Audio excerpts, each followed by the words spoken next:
I was an art history major as an undergraduate. And during my senior year of college, I took a seminar on the decorative arts. It was mostly historical decorative arts, but I fell in love with the material and decided this is what I want to do for the rest of my life. I want to study it. I want to research it. I want to write about it. I'd like to work in a museum where I can engage in these with these materials. And so that led me to go to graduate school at the Cooper Hewitt Parsons School of Design program in New York, where I was exposed to decorative arts, craft, design of many different countries, many different time periods. And while I did my thesis work on 18th century French porcelain, my heart was always in what was at that time the 20th century. And I really gravitated towards learning about the artists and designers who are active, particularly in the post-war period.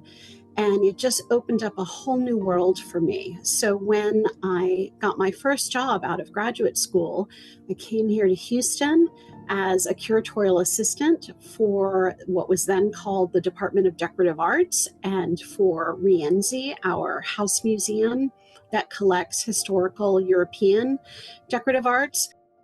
Soon after I came to Houston, we began developing our craft collection. And I've been here at the museum ever since. It's almost 30 years. Over my career at the museum, I have focused on a number of different eras and a number of different materials. And every time you shift your focus, you get to do in-depth research and learn about something new, learning about the people who are involved in it. It always starts with the art. And I think that that's one of the best things that I do as a curator. I acquire art for the museum.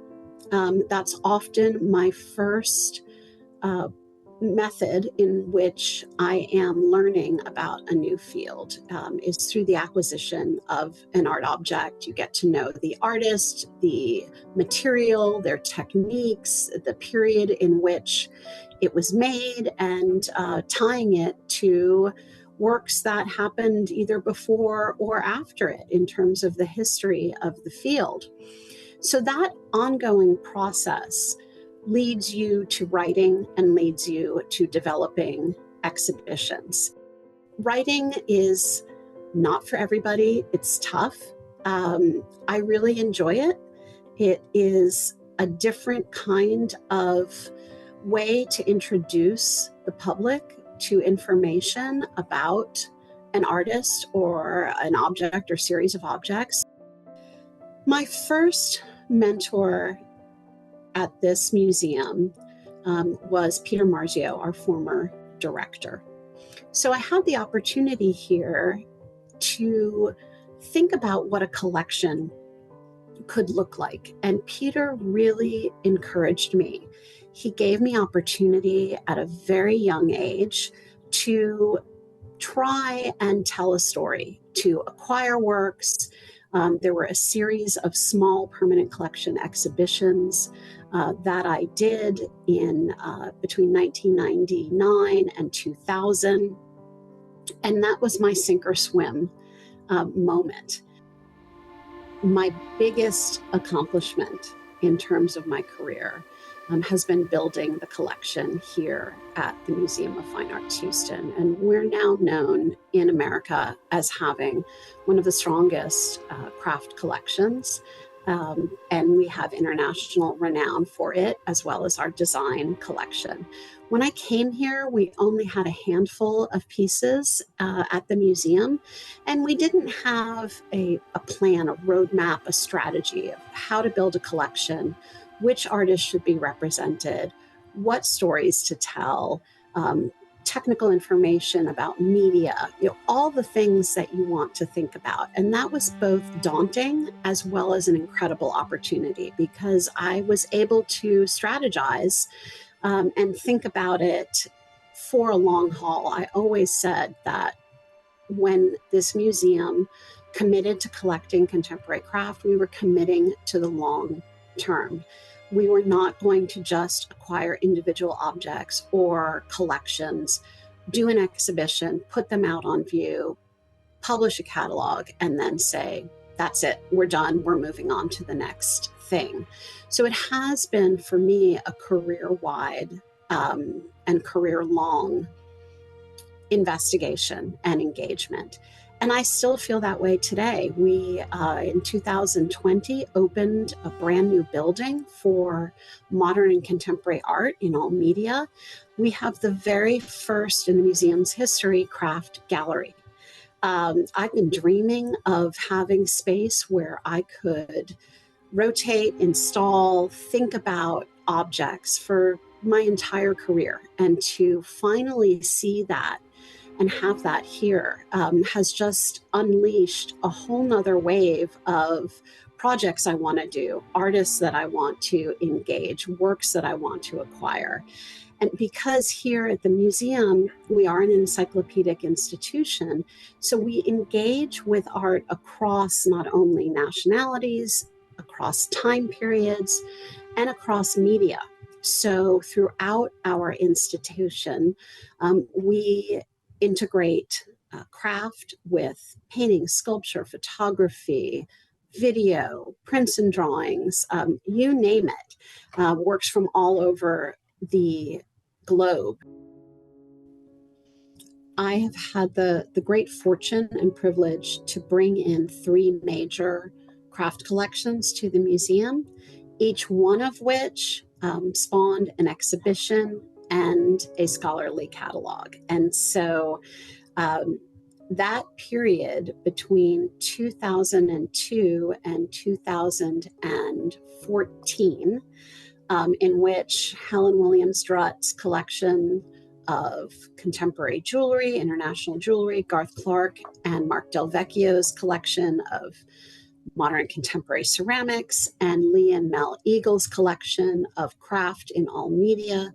That run, that period of 12 years was just exhilarating.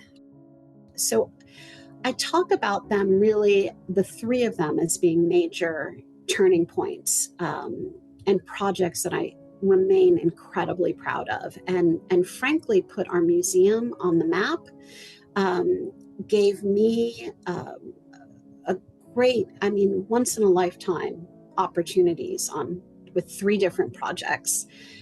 They're the backbones of our craft collection, and I can't overstate how proud I am of that, how proud our museum and our community is of these materials.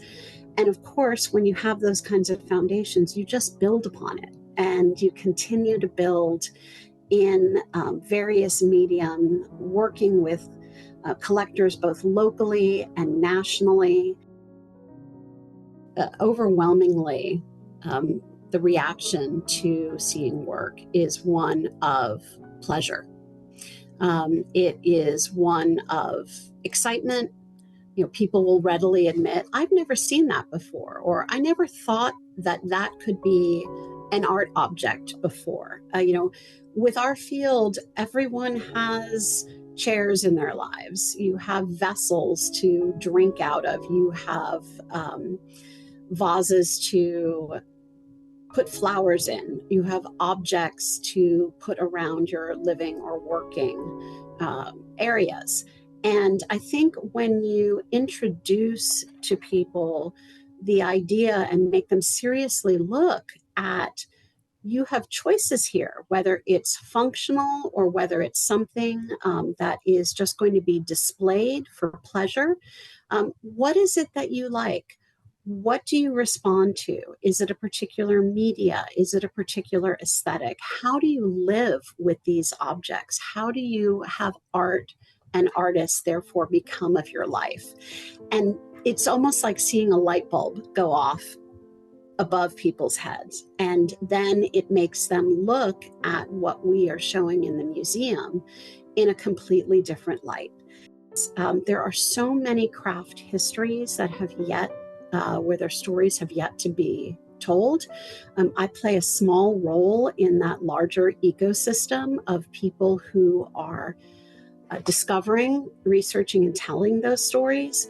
Because I am at an art museum, the best way I can do that is through acquiring objects and adding these different layers of the story to my installations and our museum collection.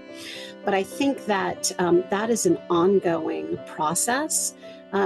For those of us who spend our career in craft, we also have the pleasure, and also it's an imperative to introduce people beyond our field to the works of art and the artists.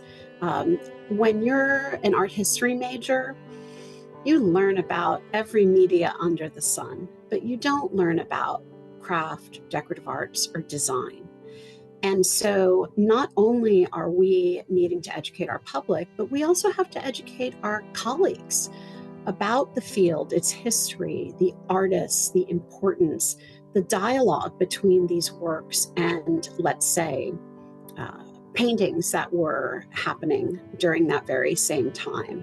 And so that education, which we have done a lot of here at the MFAH, and I'm fortunate because I work with really terrific colleagues who have opened their eyes, opened their ears, and who have embraced a part of the larger modern and contemporary artistic community that they were not familiar with through no fault of their own. But that's sort of the way the education system has worked. And that then allows these histories and these stories to be understood and become relevant for a much wider audience.